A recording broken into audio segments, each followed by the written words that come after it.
We've got Brother Walfred here and we've got Jimmy Johnson. I suppose it's only right that we've got Jock Stein here also. Oh, undoubtedly. You know, the two names you mentioned were absolutely brilliant. Didn't see the first one, but certainly saw Jimmy.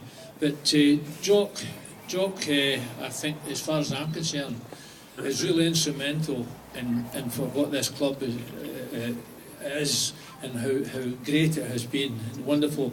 I remember the time when he came to my mother and father's house in Bells Hill to sign me, and you know, my mother said a kind of stupid thing to him. She says, "You can do what you want with him, Mr. Stein."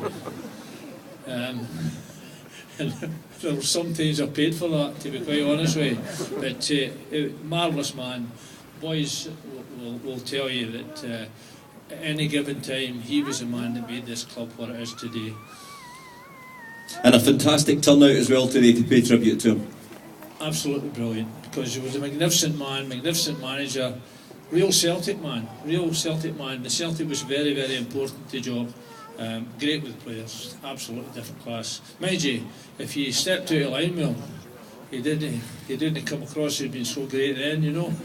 I never did it, never bothered it. Some of the rest of them will tell you about that. But he was a character.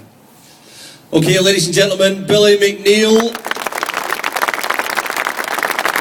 And if we can ask our former chairman Fergus McCann to step forward. Obviously, Fergus, you were involved in the building of this building of this stadium as it is today, and the Jock Stein stand back in the mid-1990s. Well, yes, Tony, first I'd like to say thank you to all the supporters who've come today.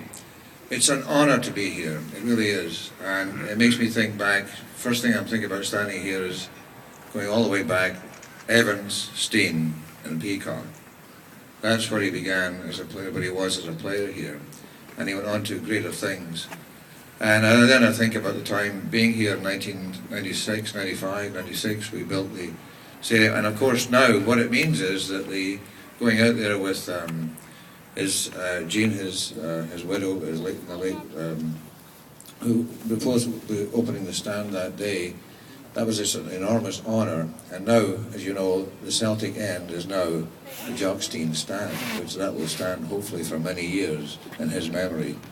It's a great thrill and it's a great honour just to be here with you, because Jock Stein has made Celtic such an outstanding example to football everywhere in what he accomplished and what he stood for.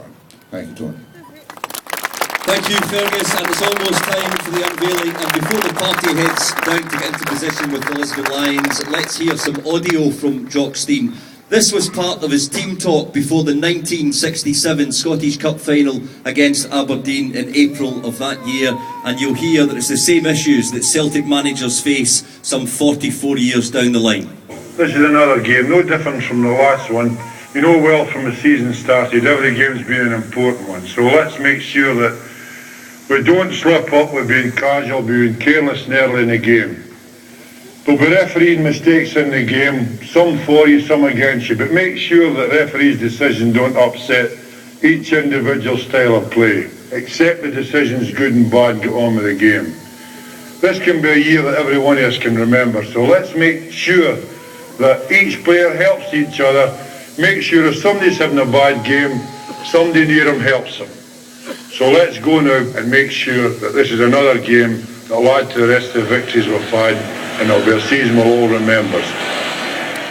Ladies and gentlemen, the voice of the immortal Jock Stein, and we're going to ask our presentation party, John Gatland, John Reid, Fergus McCann and Billy McNeill, to make their way down to the Jock Stein statue, and we'll ask the Lisbon Lions to come forward as well, and also Jonathan Stein, Jock's grandson, and we will get in position.